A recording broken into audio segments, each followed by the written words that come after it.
Since 2022, a young man named Nukul has been missing from a rural village in Punjab. To this day, his body has never been found. The last place anyone saw him was along this stretch of road.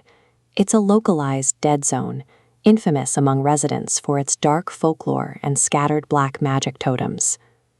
The morning after his disappearance, searchers found bloodstains splattered across the asphalt. Nearby, dumped in a field, they found a friend who had gone riding with him. The young man was catatonic, covered in horrific animal-like claw marks. It took a day and a half for that surviving friend to open his eyes in the hospital.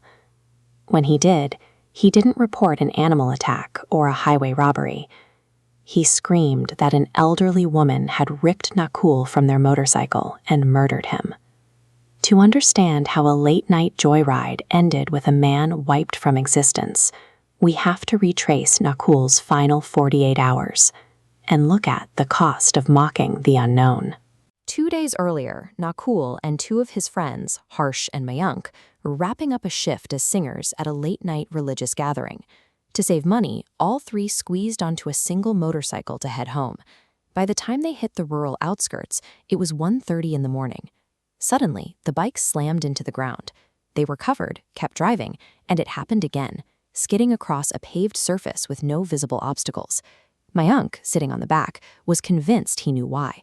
He claimed he saw an elderly woman standing by the road, laughing at them. Shortly after, he reported seeing an impossible phantom wedding procession marching through the dark. Nukul laughed it off. He blamed the crashes on unseen potholes and dismissed his friend's fears as mere religious superstition. Later that day, a village elder offered a different explanation. He warned them that the road carried a very real, localized curse, plagued by an entity tied to a horrific bus crash from decades ago.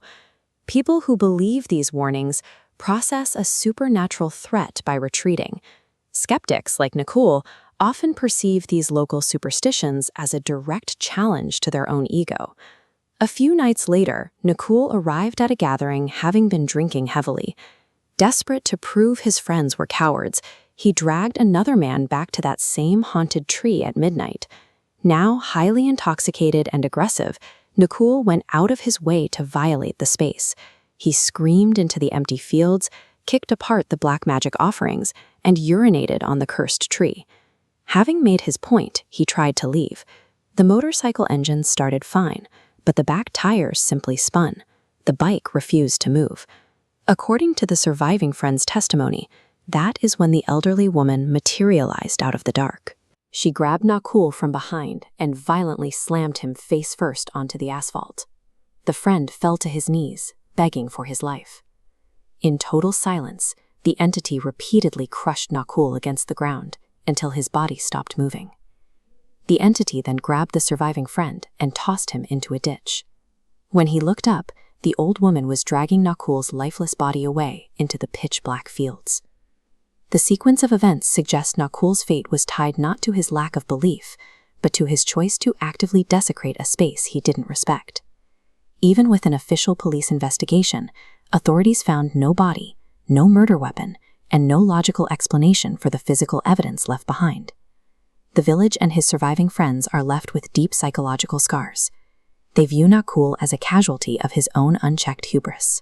In this comparison of behaviors, a line is drawn between healthy skepticism, the demand for evidence, and the arrogant mockery that leads to unnecessary risk. You don't have to believe in ghosts to respect local boundaries. Treating the unknown as a joke just to feed your own ego is a dangerous gamble, and if you lose, you might end up as nothing more than the next local ghost story.